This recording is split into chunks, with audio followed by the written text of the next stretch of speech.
सतगुरुदेव की जय, बंदी छोड़ कबीर साहिब की जय हो। सत साहिब सभी भाइयों और बहनों। तो भाइयों, आज का वीडियो हमारे पिछली वीडियो के आधार पर है, जिसमें हमारे एक दर्शक हैं जो नियमित तरीके से हमारी वीडियो को देखते हैं और उसमें ये कमेंट भी करते हैं। तो भाई, सबसे पहले तो वीडियो देखने के लिए आपका बहुत बहुत धन्यवाद। ये मिश्रा जी करके एक इनका यूट्यूब चैनल है और ये जेंट्स हैं, लेडीज हैं, ये तो नहीं हमें पता, लेकिन ये वीडियो को नियमित देखते हैं और ज्ञान भी अच्छी तरीके से समझ भी रहे हैं। इनने हमारी जो पिछली पितृपक्ष के ऊपर वीडियो आई थी उसमें कमेंट किया है, पहले आप वो कमेंट देख लीजिए। और इनका जो सवाल है और इनकी जो शास्त्र पढ़ने का जो इनका तरीका है, मुझे लगता है ज्यादातर लोगों का यही तरीका होता है, इसलिए वो शास्त्रों को नहीं पढ़ पाते हैं। तो आज की वीडियो में हम दिखाएंगे कि इस शास्त्र पढ़ने में ये कहाँ पर गलती कर रहे हैं और क्यों इनको शास्त्र समझ में नहीं आ रहे हैं। तो पहले इनका कमेंट देख लेते हैं कि इनका कमेंट क्या है। देखिए भाई, इस कमेंट में ऊपर तो इनने कोरी बकवास गढ़ रखी है। इनका कहने का अर्थ है, गीता का उदाहरण दे रही है, अध्याय 1 का श्लोक 42 भी बता देती, और जो गीता में पितरों की पूजा करने वाली बात है।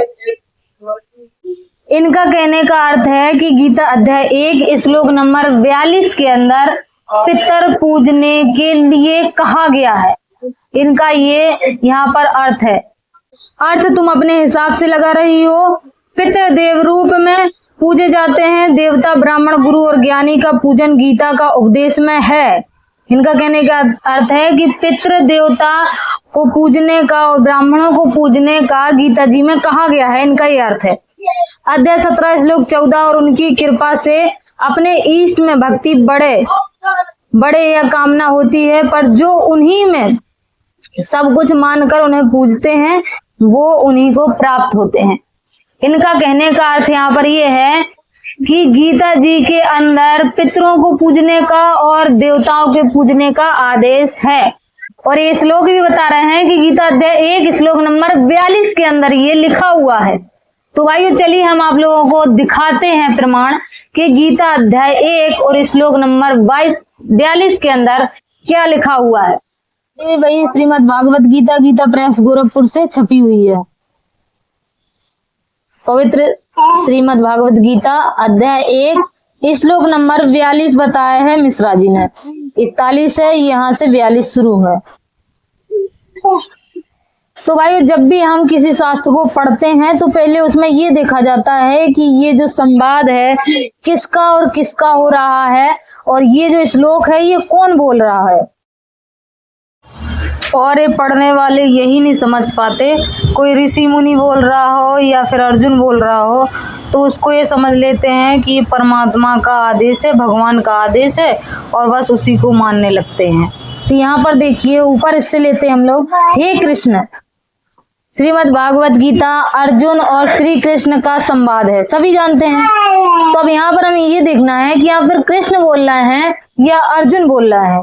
तो यहाँ पर देखिए, हे कृष्ण, तो इससे यही अर्थ होता है कि यहाँ पर अर्जुन बोल रहा है, हे कृष्ण,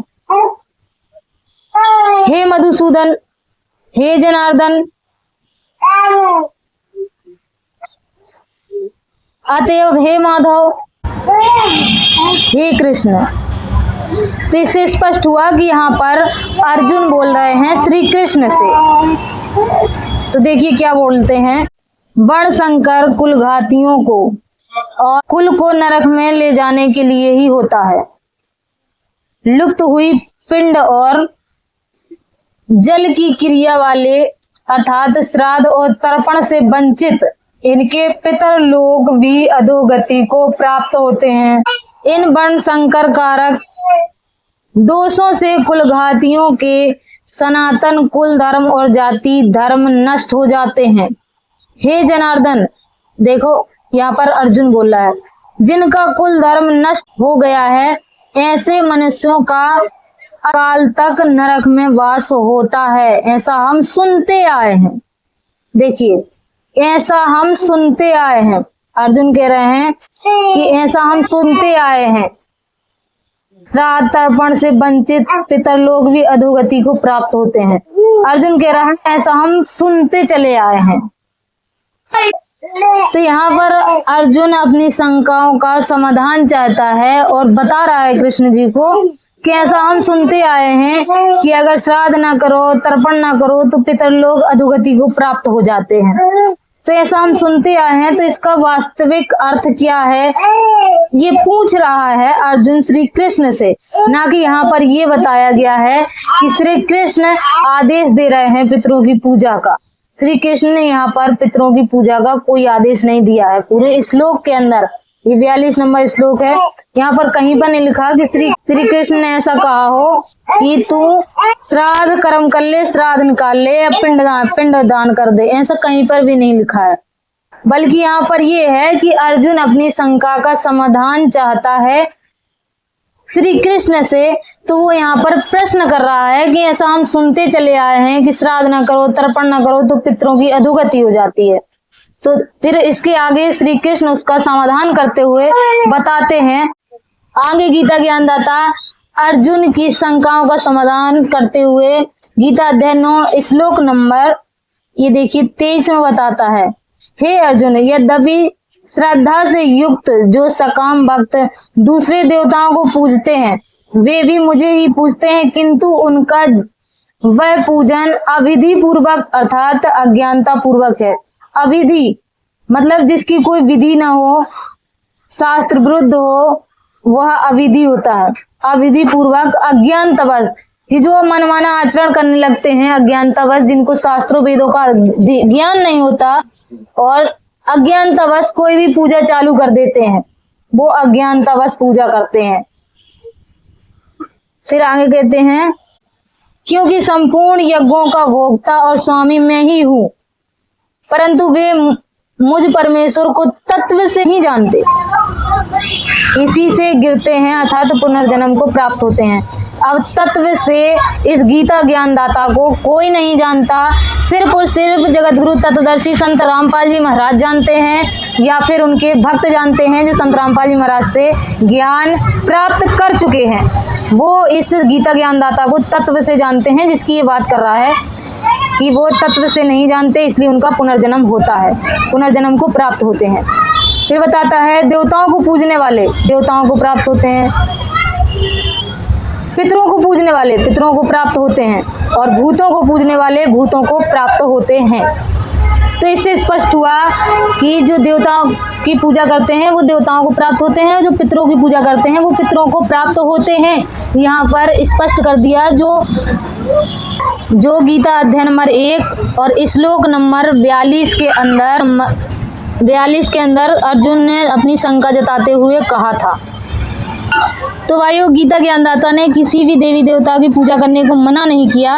उसने ये कहा है कि अगर आपको पूर्ण मोक्ष चाहिए और जन्म मृत्यु से छुटकारा प्राप्त करना है तो आपको तत्वदर्शी संत की शरण में जाना पड़ेगा और शास्त्र अनुकूल साधना करनी पड़ेगी और मुझे तत्व से जानना होगा।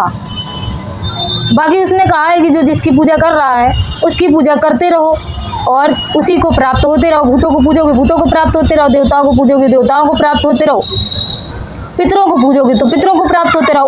उसका क्या जा रहा है? उसने तो आगे अपना सत्य बता दिया, भाई जिसको मोक्ष पाना हो वो तत्वदर्शी संत की शरण में चले जाओ और जिसको नहीं पाना हो वो इन्हीं को पूजते रहो और जन्म मृत्यु के चक्कर काटते रहो, 84 यानी भोगते रहो और उसके मुंह में जाते रहो, क्योंकि उसको शराब लगा हुआ है 1 लाख मनुष्यों को प्रतिदिन खाने का और 1.25 लाख पैदा करने का।